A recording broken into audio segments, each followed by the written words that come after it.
Алпыңыздарга салам, урматтуу Манас телеканалынын көрөрмандары жана биздин социалдык баракчаларыбыздын катталуучулары. Сиздер менен чоң экран программасы кезектеги чыгарылышыбыздын коногу кинорежиссер, Кыргыз Республикасынын кинематографиясынын отличниги, Кыргыз Республикасынын кинематографтар союзунун мүчөсү, ошондой эле даңк медалинин лауреаты Мирлан Абдыкалыков болмокчу. Саламатсызбы, студиябызга кош келиптирсиз. Саламатчылык. Кандай келип алдыңыз? Жакшы, буйруса жакшы келди. Маанайыңыз кандай? Маанай жакшы буйруса. Жакшы, анда алгач эле ошол сиздин кыз ала качуу тасмаңыз жөнүндө кеп кылсак, тасманын идеясы кандай пайда болуп калды, кантип тартып калдыңыз, ошол жөнүндө айта кетсеңиз. Негизи көп эле жерден айтып жүрөм, бул идея болсо акыркы учурларда баарыбызга белгилүү болгон көйгөйлүү маселелер болуп калган кыз ала качуу жөнүндө. Анын арасында Боролайдын окуясы бар, Айзаданын окуясы бар. Ошолор аябай резонанстуу болуп, мен мындай көңүлүм буруп калдым да. Бир жолу отуруп ойлоп калдым. Эгерде менин кыздарымды бирөө ала качып кетсе кандай болот депчи, чечемби, чечпеймби, өз каалоосу мененби же өз каалоосу менен эмеспи деген мындай суроо жаратып, анан чыгармачылык киши адам катары мен дагы ушу кыз ала качууга токтотконго өзүм салым жасайын деп, ушундай бир чоң тасманы жаратып калдык да. Негизи идеясы ошондон пайда болгон, э? Идеясы ошо. Сценарийинде өзүңүз жазгансыз. Сценарийде болсо өтө белгилүү Марат Алыкулов деген сценарист бар. Андан тышкары Тынчтык Абылкасымов, анан мен үчөөбүз биргеликте жазганбыз. Жакшы. Негизи ошол съемка учурундагы кандай кыйынчылыктар туулду? Кандай негизи ар бир съемка бул кыз ала качуу тасмасы эмес, негизи эле съемкалар бул өтө оор келет. Буга аябай мындай жакшылап даярданбасаң, съемочный убакта кичине кыйын болуп калат да. Бул акыркы тасмам кыз ала качуу негизи бюджети аябай аз болчу. Ошого карата биз тарта турган күндөрүбүздү бир топко кыскартып, анан тез арада иштегенге аракет кылдык. Биз КПП деп коебуз, план түзгөндө ошо планды Тынчтык Абылкасымов экинчи режиссер болуп, биз чогуу биргеликтүү операторлор менен, художниктер менен, актерлор менен баарын графигин карап, анан максималдуу түрдө съемочный күндөрүн азайтканга аракет кылдык. Анын үстүндө дагы сөзсүз баягы өйдөсү болот, ылдый болот, муздагы суук болот, ага карабай 20 күндө ушу тартып бүттүк. Биздин көрөрмандарга дагы, көрүү электерге дагы сюжети боюнча кыскача айта кетсеңиз. Эми негизи сюжети болсо бул Үмүт деген каармандын болгон окуясы. Бирок буну баса белгилеп кетиш керек. Биз деген чыныгы окуялардан жаратканбыз да бул тасманы. Бул башында болсо биз бир топ кейстерди окуп, эми кээ бир каармандар менен жолуга алган жокпуз. Анткени болсо алар деген баягы көп айтып ачылганга уруксат беришпейт экен. Ошого карата биз ар кайсы кейстерди карап окуп чыгып, ошолордун арасынан эң негизги мындай оор маселелерди, эмне себептен мындай болуп аткандарды карап, анан ушу кыз ала качуу тасмасынан көргөзгөнгө аракет кылганбыз да. Негизи ошол тасманы көргөм, мен негизи тасманы көргөндө ошол бир эле кыз ала качуу тасмасы эмес, дагы башка көп глобалдуу маселелер да чагылдырылганда, эмнеге бардыгын бир киного киргизгиңиз келдиби, же болбосо бардыгын мындай коштуруп көрсөтүп коеюн дедиңизби, кандай болду? Эми кинону тартып атканда негизи башынан билбейсиң да, сценарий жазылып атканда кайсы маселе мындай басымдуураак болот, кайсы маселеге мындай көңүл бурулат деген. Бирок эң негизги маселебиз бул кыз ала качуу болчу. Бирок сопутствующий деп коебуз, биз арасында жүргөн дагы мени козгогон маселелерди көтөрүп чыккан. Анын арасында болсо ошо жаңы конуштагы же болбосо негизи эле Кыргызстанда мындай таштанды жагысуу, абанын бузулушу, кичине баягы уурдагандар, талкалагандар дагы кошуп кеткенге аракет кылгам. Бирок булардын эң үстүндө турган бул кыз алага чуу маселеси негизги идеясы деп айтсам болот. Ошону тартып атканда мындай ой келген жокпу, көрүүчүлөрдүн көңүлүн башка жакка буруп албаймбы деген сыяктуу?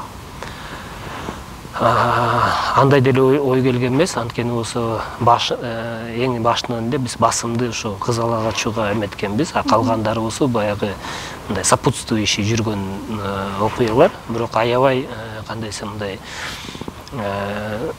өзүн жакшылап көргөн көрүүчүгө бул көп нерселер көрүнөт. Сиз айткандай эле көп арасында көп көйгөйлөр бар дейм да. Ошол фильмдеги метафоралар жөнүндө да айта кетсеңиз. Ошол жерден мен эң басым жасаганым жанагы аялдама болду да. Аялдамада ошону кандай максатта колдонгонсуз? Мен кинонун аягындабы же болбосо ортосунда ошо аялдама турган жерин бир аз түшүнбөй калгам да. Бул жагы эмне болуп калды ошондо деп. Аялдаманы кандай максатта колдондуңуз? Мындай ар бир кинодо өзүнүн бир басымдуу жерлери болот. Анан мен үчүн дагы бул окуяга ошо аялдама мындай ылайыктуу болуп калды. Анткени аялдама эми ар кандай ой жүгүртө берсе болот. Бул токтоп калды деген же болбосо ушундай аялдамадан ар кандай окуялар болуп турат деген. Анан негизи эми аялдама бул жолдун четинде турган жолдон келаткан бир жолоочуну кишини. Жолоочуну. Мындай кандай десем ба, жолдо турган аялдама бул каяка алып кетет деген мындай эмеси бар болчу да, суроосу. Анткени болсо ошо героиня аягында болсо остановкага келип туруп калат.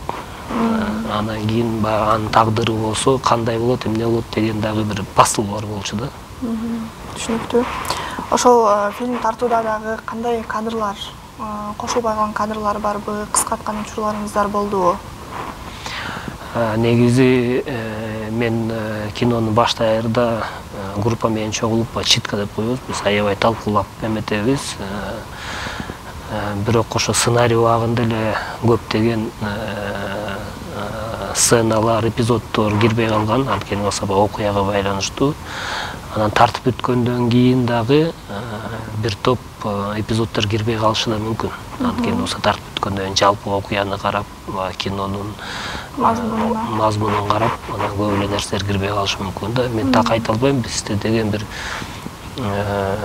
3-4 эпизод кирбей калган. Негизи аялдамада бизде финалыбызда балдар көп айтып калат. Аябай көп кыз келиндер турганда, эми бул метафора сыяктуу аябай көп остановка көрүнбөй калган, аябай көп эмелер болчу да. Ошондой бир эпизоддор кирбей калган. Ал деген дагы ошо баягы кинонун мазмунуна жараша болот экен да. Түшүнүктүү. Негизи сиздин оюңузча азыр деле коомдо ушундай проблема барбы? Ушундай жабыркаган адамдар, өзгөчө кыздар, айымдар азыр деле бар деп ойлойсузбу? Эми мен жок деп айта албайм. Анткени сөзсүз түрдө бар. Бишкек шаарында болбосо дагы бул айыл жергелеринде болот. Бул өтө өкүнүчтүү деп ойлойм.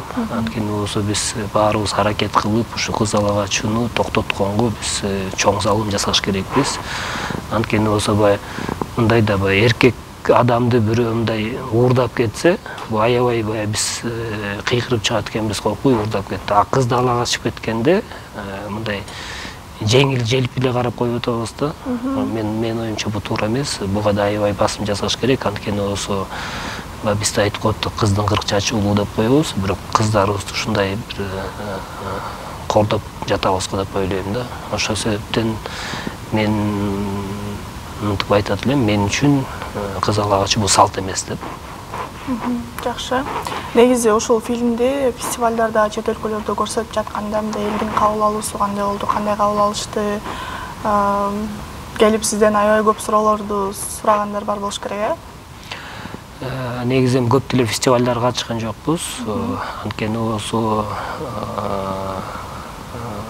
бул тасманы болсо биз өзүбүздүн каражатка тарттык. Анткени биз чет өлкөдөнбү же башка жактарданбы спонсорлордон акча таба албай койдук. Анан кийин эми атам Актан Аронкубат, анан келинчеги Алтынай Койчуманова, булар мындай продюсер болуп чыгып, өздөрүнүн каражатын салды да. Анткени осо баягы сценарий дагы, анан идея да жагып калды.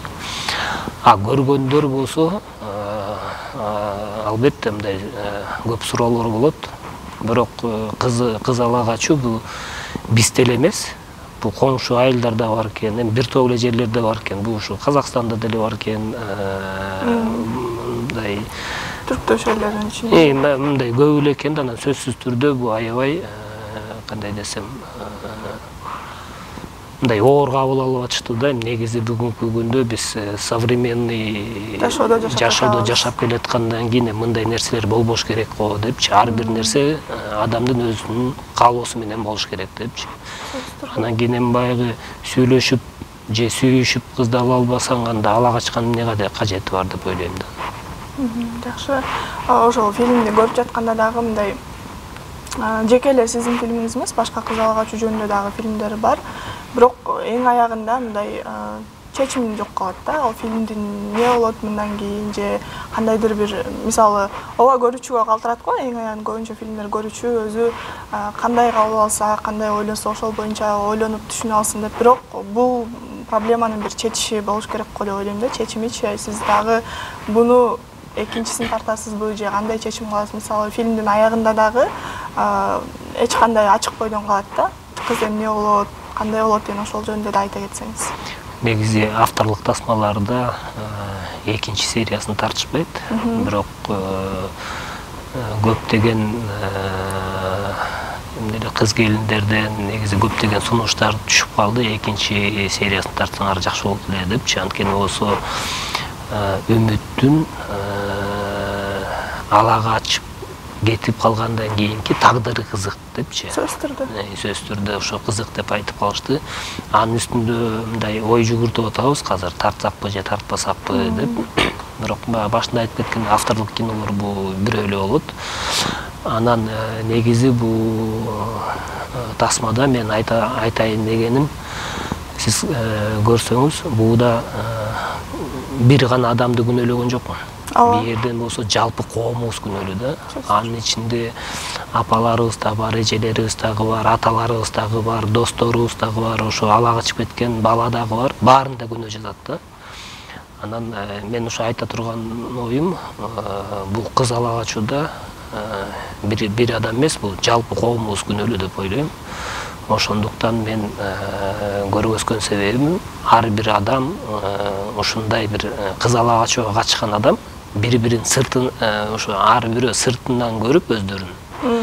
Мен ойлогом да кичине мындай бир таасирленеби же мындай кичине уялышабы депчи. Анткени болсо чындап келгенде ошо кинодон биз көргөзгөнбүз, канчалык бул алдаппы же болбосо ар кандай бир зордуктаппы иши кылып алып калгандын аракетин кылышат да. Же болбосо кемпир эшиктин алдына жатып алабы, көп ушундай бир эмелери бар да, кандай десем бир мындай ачкычтары бар да, иши кылып кызды алып калганга аракет кылышат да.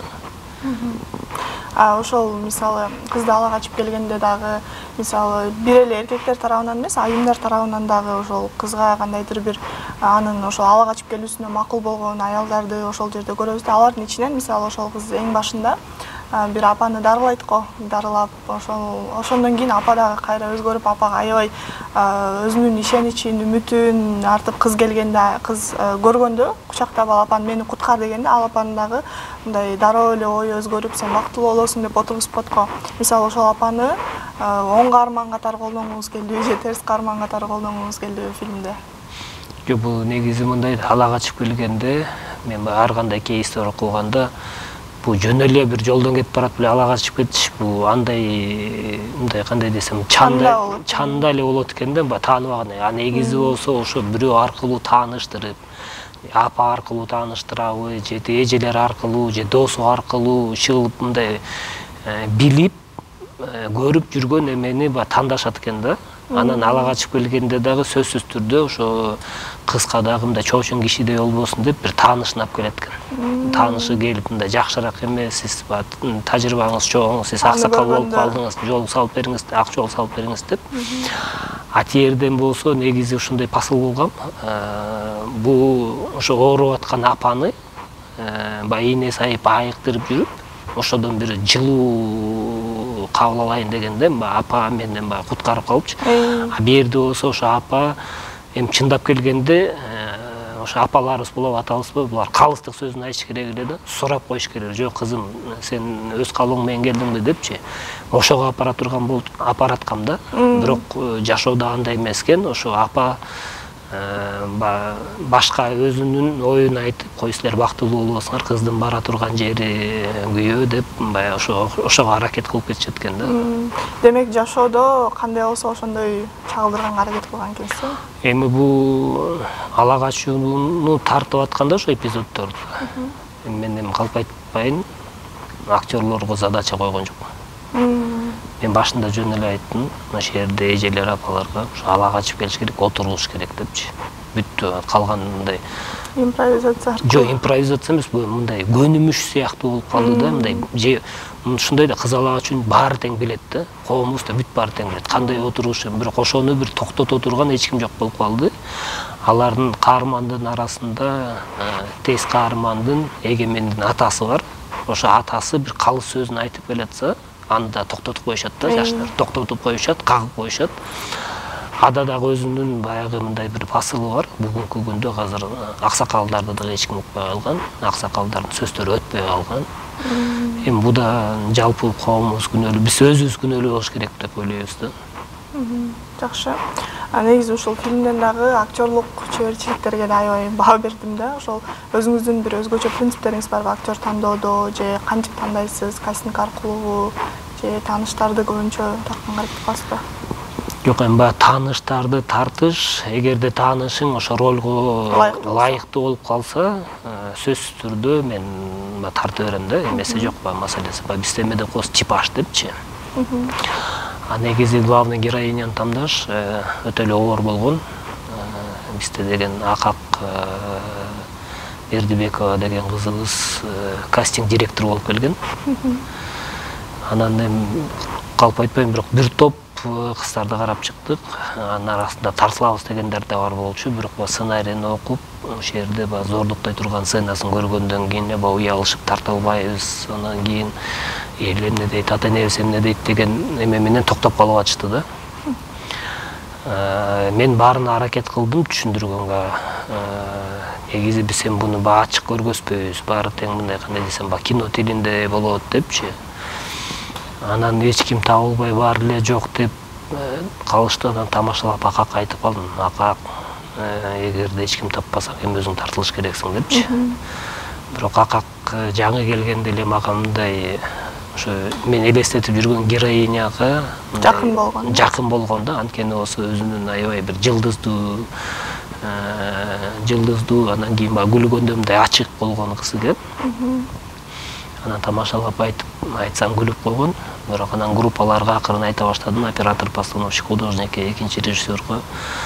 Ошентип бир канча десем, бир айдын ичинде акырын айтып жүрүп, аягында ошо көндүрүп, анан да ал айтып калды, мен сценарийни алып үйдөгүлөр менен кеңешип көрөйүн депчи. Анан Мирман байке ачык сценалар болбойбу деп. Анан мен ошол жерден убадамды бергем. Мен максималдуу түрдө кино тилинде тартканды аракет кылам деп.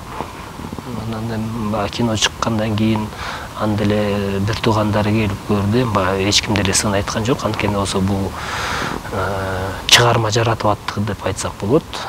Сөзсүз түрдө аябай жакшы ойноп, мага дагы, анан элге дагы ойногон аябай жакты.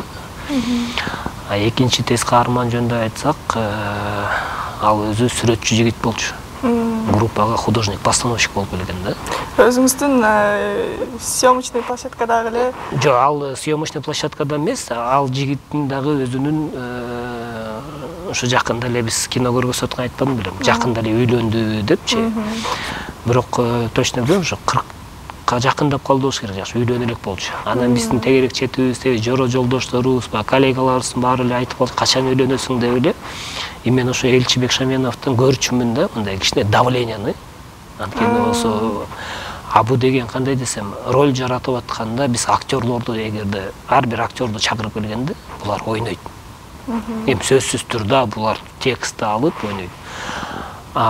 Мен үчүн деген бу жерден ойногондон дагы мурун эмоцияны көрсөтө алган. Жок, мындай жашаш керек болчу да. Именно ошону түшүнгөн, ошо айткан давленияны билген, негизи ошондо мындай жакшы, ал жигит да жакшы деп аткарды деп айтсам болот. Сөз алардын сыртында сөзсүз түрдө актрисаларыбыз бар болчу, улуураак эжелерибиз, алар да жакшы ойноп берди. Ал эми алар профессионалдар деп айтсак болот.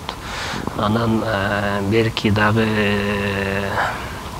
тез каармандын досу бар. Сиз айтып атпайсызбы, тааныштарыңар депчи, ал менин бир тууган күйөө балам болот. Бирок ал деген буга чейин дагы эсимде деген тасмага тартылып калган. Анан ал өзүн жакшы жагынан көргөзүп калган да. Анткени болсо ал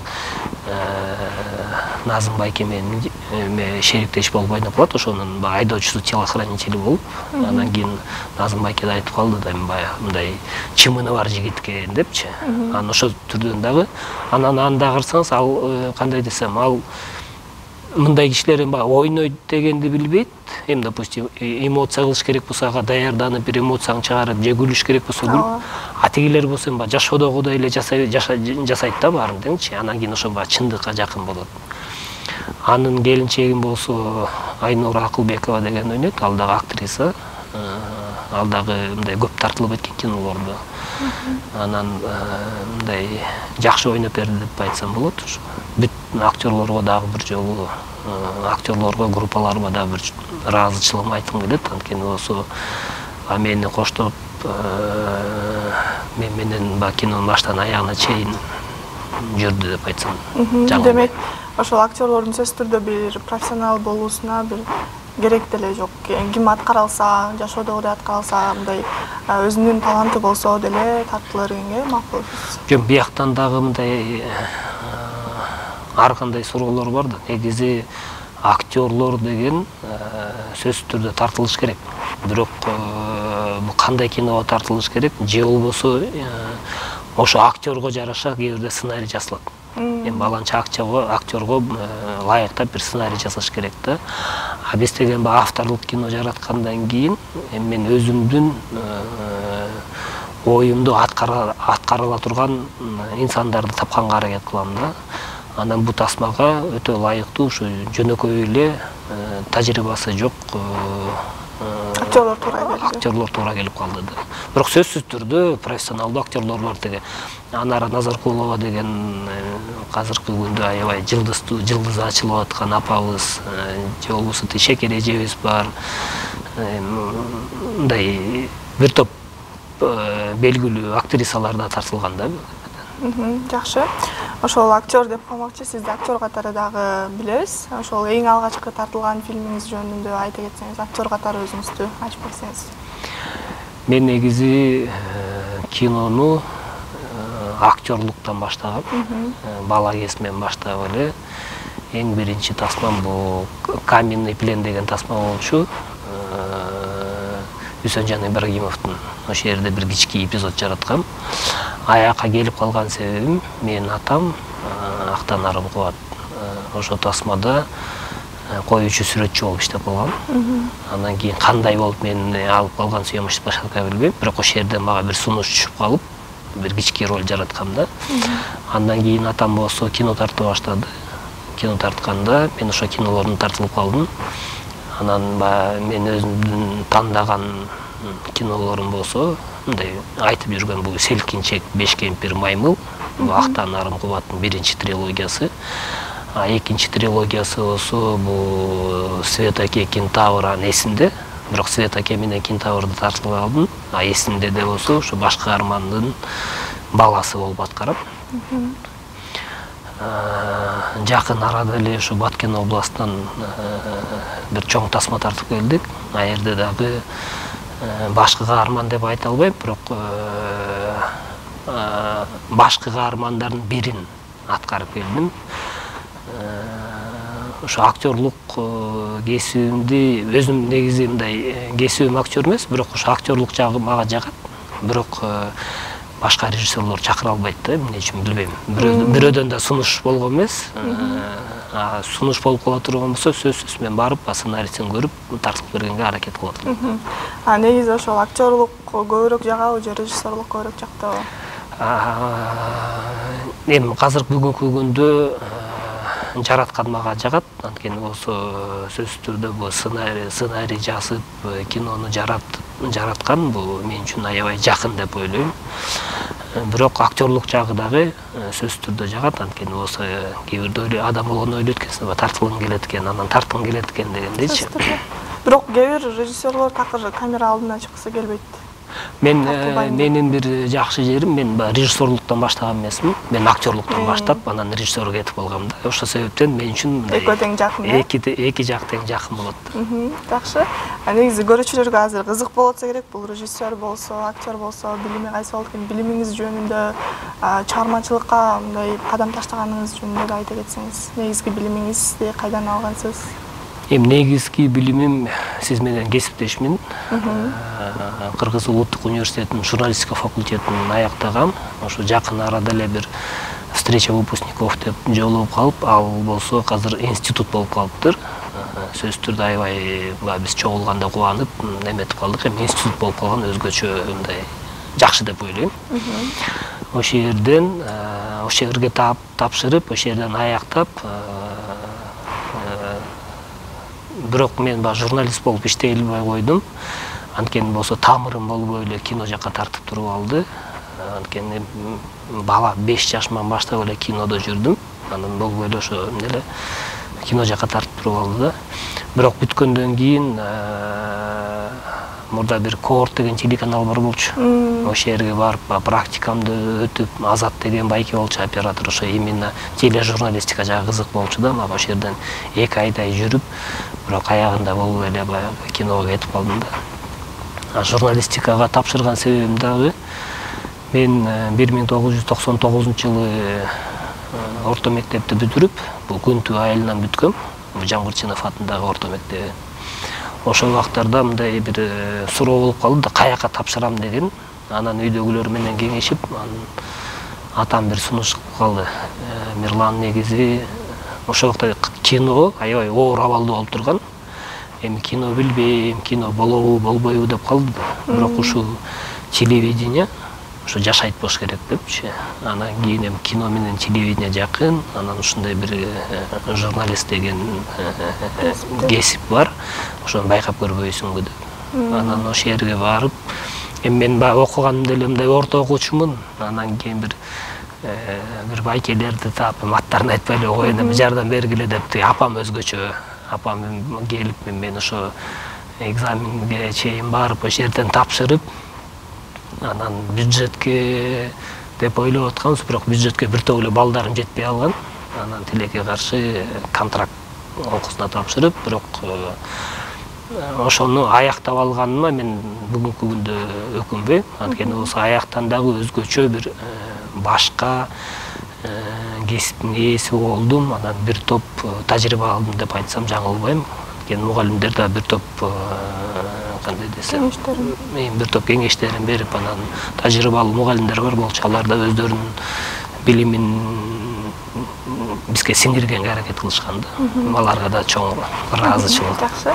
Негизи ушул чыгармачылык жакка кичинекей кезиңизден бери эле кызыкчуңузбу, бала чагыңыздан бери же болбосо үй бүлөңүздөн өткөн талант болдубу, кандай болду?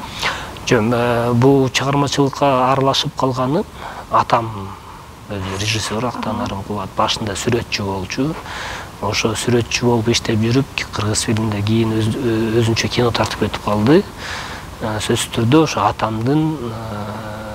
атаңыздан таасирленгенсиз. Ошо баягы эми атамдын жанында жүрүп чоңойдум десем жаңылышпайм. Анткени болсо көп балдар менин жолдошторум айтып калат, сен баягы киноплощадкадан чоңойгонсуң депчи. Баары тең билишет. Бүт азыркы кинонун каймактарын баары тең билишет. Баары менен иштешип чыккан, баары менен ассистент да болгом, тиги жардамчы кинонун бүт тепкичтерин өтүп чыккан да. Бирок основной стержинди болсо ошо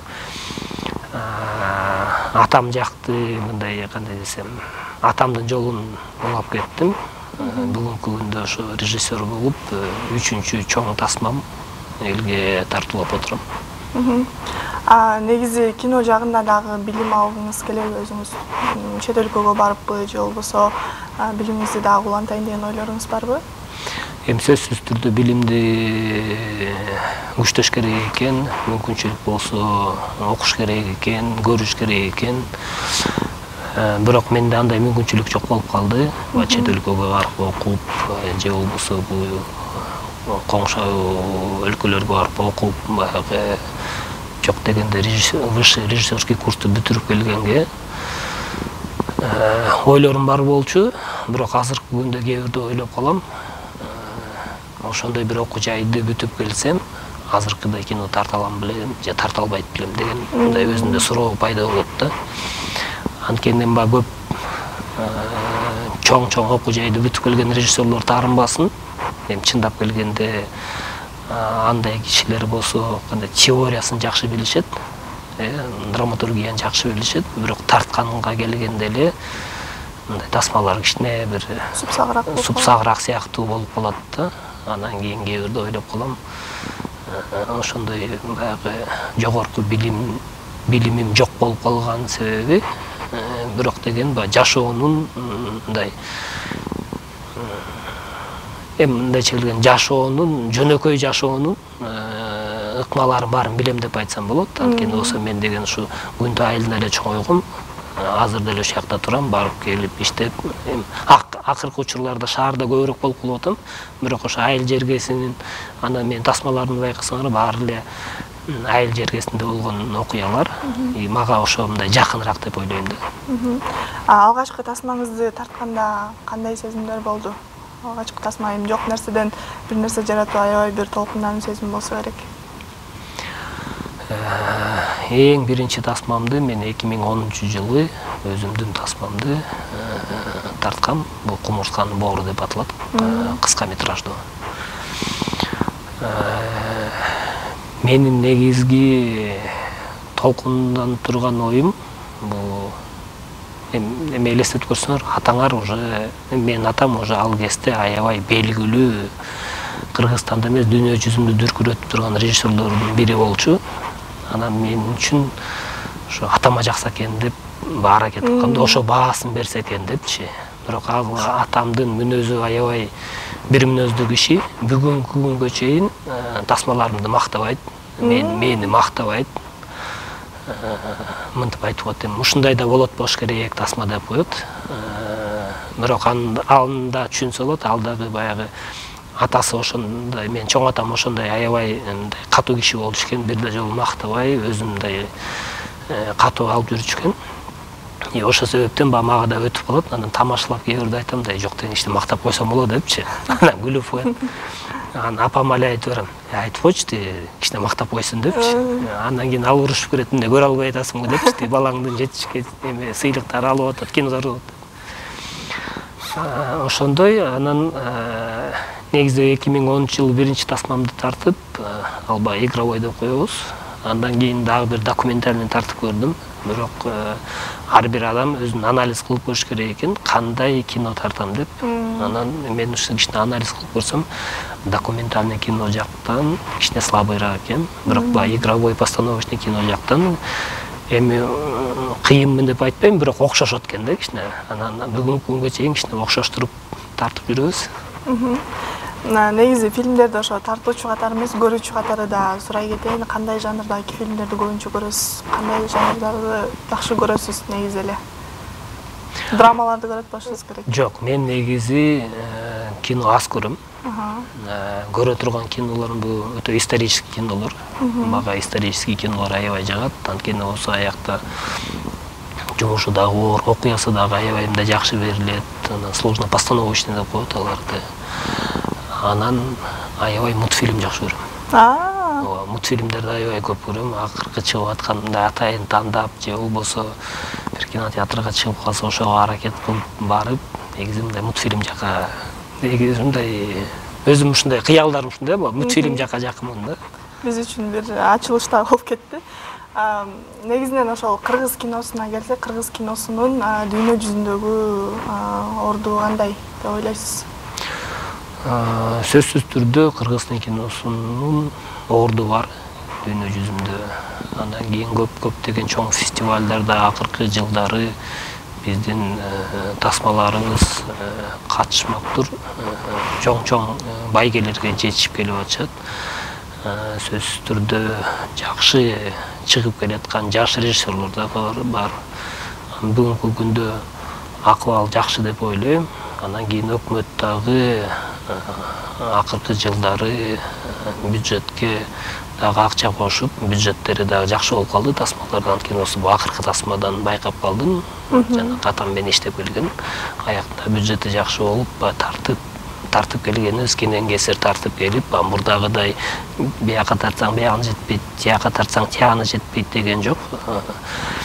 Эми, конечно, мындан дагы чоңураак болсо экен деп ойлойбуз, бирок болуп атканына дагы шүгүр, жакшы деп ойлойм да. Негизи ошол күнүбүздөгү азыркы учурда тартылып жаткан коммерциялык кинолорго дагы көз карашыңызды айта кетсеңиз. Бүгүнкү күндө тартылып аткан коммерциялык кинолорго мен көз карашым аябай түз, жакшы.